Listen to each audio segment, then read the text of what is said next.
Europe 1. Vous êtes bien sur Europe 1 jusqu'à 11h. Jacques Serret vous accompagne pour cette émission spéciale législative. C'est le dernier jour de campagne aujourd'hui et dimanche, ouverture des bureaux de vote pour ce second tour. Vous pouvez réagir, prendre la parole, poser vos questions à nos invités. 01 80 20 39 21, numéro non surtaxé. Jacques. Vous avez la parole et nous sommes en ligne avec Franck. Bonjour Franck. Oui, bonjour. Vous vous trouvez en Bourgogne. Quel est votre sentiment à vous sur ces alliances que l'on a vues toute cette semaine se mettre en place pour faire un front entre guillemets républicain face au Rassemblement national? Mais c'est un sentiment de frustration tout d'abord, puisque dans ma circonscription, en fait, les deux choix qui s'offrent à moi sont pas ceux que j'avais choisis dès le départ. C'est-à-dire? Donc, en fait, ça va être le Rassemblement national et Renaissance. Donc, c'est pas ce que j'avais intention de voter.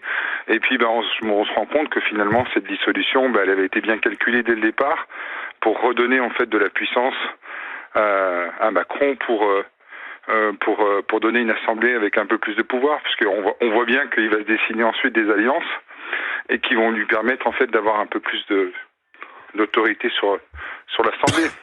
Pourtant, le sens de cette dissolution, Franck, quand Emmanuel Macron l'a justifié, c'était de redonner la parole au peuple. Votre sentiment, c'est que le peuple finalement n'a pas la parole. C'est ça. Exactement, en fait, c'était encore une opération bien calculée, bien préparée à l'avance. C'est une opération à un billard à 3 bandes qui va encore une fois permettre à Macron de pouvoir en fait gagner des voix à l'Assemblée. Donc c'est ce qu'on se rend compte. Et donc si je comprends bien, Franck, vous avez voté aux européennes, vous avez voté au premier tour des législatives. Qu'allez-vous faire dimanche ? C'est effectivement la question que je me pose depuis cette triangulaire, c'est de savoir est-ce qu'il faut voter blanc en sachant que c'est pas reconnu. Il va y avoir, je pense, beaucoup de gens qui vont voter blanc cette fois-ci, et puis il y aura des abstentionnistes. Donc vous ne suivez pas les consignes de vote des partis? Non, parce que là, on se rend compte que malheureusement, encore une fois, les électeurs sont pris à partie quelque part, et on le voit. En fait, il y a beaucoup de gens qui sont pris à partie parce que les triangulaires, en fait, sont décidés sans les électeurs, et en fait, vous êtes devant le fait accompli. Donc, c'est un peu dommage parce que on prend pas finalement en compte les volontés du premier tour, ou partiellement, donc dans certaines circonscriptions. Mais qu'est-ce que vous auriez aimé ? Vous auriez aimé que finalement chaque candidat qualifié pour le second tour se maintienne et aille au combat jusqu'au bout, c'est ça ?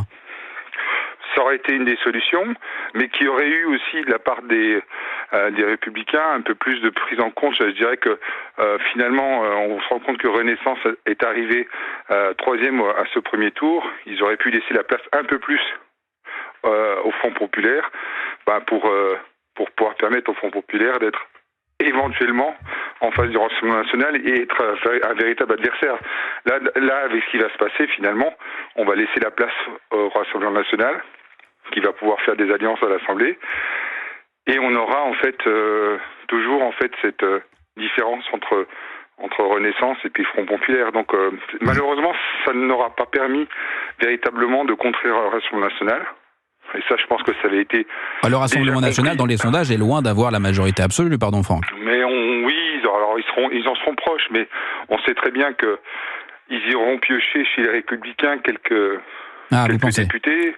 Mais bien sûr, ils sont déjà en train de préparer ils veulent avoir une majorité, donc il y aura des alliances en fait avec le Rassemblement national. Il y aura une droite, il y aura des gens qui vont rejoindre le Rassemblement national et ils auront, je pense, une majorité. Merci Franck. Merci beaucoup d'avoir appelé Europe 1 ce matin pour réagir à cette actualité. Merci beaucoup. Et vous continuez de nous appeler, Anissa Dadi, on peut redonner le numéro. Oui, 01 80 20 39 21. Benjamin Morel, une autre question finalement qui pourrait y avoir, c'est-à-dire qu'il y a une très très forte mobilisation au premier tour, très forte mobilisation, une très forte participation, des électeurs. Est-ce que le Rassemblement national dispose d'une réserve de voix finalement d'électeurs qui ne se seraient pas déplacés au premier tour, mais qui face à toutes ces alliances contre nature se réveilleraient pour permettre au Rassemblement national d'avoir la majorité absolue? Alors, il y a deux types de réserves. Il y a une réserve qu'on peut considérer comme étant une réserve latente dans l'abstention. Tous les électeurs de Marine Le Pen en 2022 ne se sont pas déplacés. On a une réserve d'un peu moins de 2 millions d'électeurs. Mais le problème d'une législative, c'est que ce qui importe, c'est pas tant le nombre d'électeurs que vous avez en réserve que sa localisation.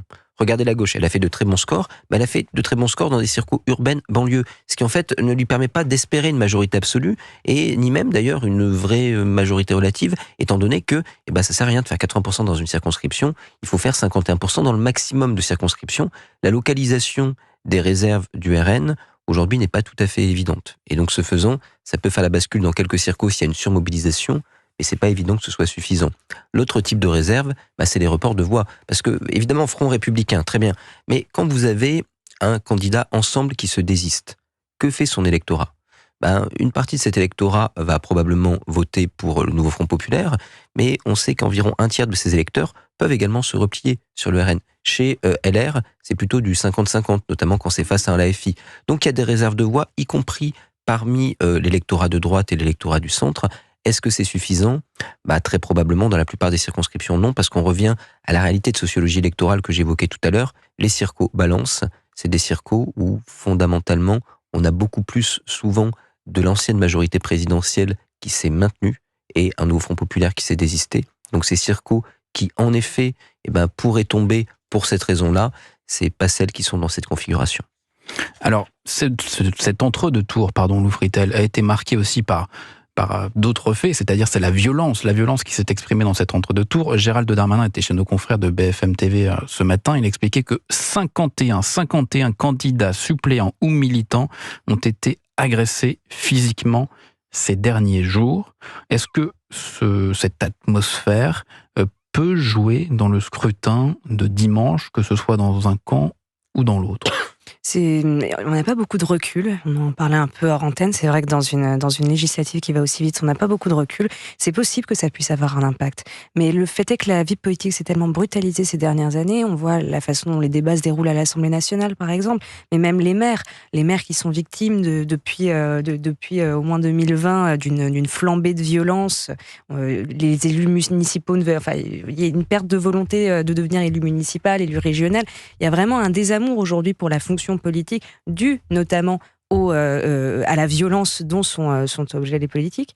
Donc c'est vrai que je ne suis pas certaine que ça ait un impact si important. Après, ça peut jouer la bascule dans certaines circonscriptions, sans doute. Mais aujourd'hui, nous sommes dans un cycle vraiment de violence politique. On y entre. Je doute qu'on en sorte seulement dans un an ou deux. Je pense que nous entrons dans quelque chose de durable. Benjamin Morel, c'est un peu tout le paradoxe finalement de cette dissolution, de ce retour aux urnes. Emmanuel Macron, au soir de la dissolution, expliquait, en tout cas dans son entourage, on expliquait que c'était pour dépressuriser, pour que l'expression de cette colère aille dans les urnes finalement. Et aujourd'hui, elle se retrouve physiquement sur le terrain, avec des militants agressés, des déchaînements violents, et on ne sait pas où tout cela peut terminer. Oui, alors il y a deux aspects. C'est-à-dire qu'en effet, on a une forme de déchaînement de violence, mais il faut voir que c'est ni propre à ce scrutin, ni propre d'ailleurs à la France. On peut dire c'est Mélenchon, on peut dire c'est Macron, on peut dire c'est Marine Le Pen. Regardez ce qui s'est passé en Grande-Bretagne ces dernières années. Il y a 2 députés qui sont morts sous les balles. Souvenez-vous de la prise du Capitole. On a tiré sur l'équivalent d'un préfet en Allemagne. Vous avez eu des fusillades dans un conseil municipal en Italie. La violence, elle revient en politique un peu partout aujourd'hui dans le monde occidental. Elle est liée à la polarisation politique, elle est liée à la désintermédiation de la politique, elle est liée tout bêtement également à la fragilisation des sociétés. Nos sociétés sont plus violentes, plus fragiles, et ça s'en ressent sur la politique. Donc ça, c'est un aspect qui est évident. Ensuite, pour revenir quand même sur votre question, cette élection ne va rien clarifier. On y revient par rapport à ce qu'on évoquait C'était tout à l'heure. C'était pourtant le mot d'Emmanuel Macron, la clarification. Ça ne marchera pas parce que, évidemment, on aura 3 blocs, très bien, mais ça on le savait déjà. Et ensuite, parce que on va avoir très probablement une alliance de la carpe et du lapin pour gouverner. Le sentiment que, on est dans une forme de gouvernement conglomérat, soit technique, soit de grande coalition à la 4e République, qui n'aura rien tranché.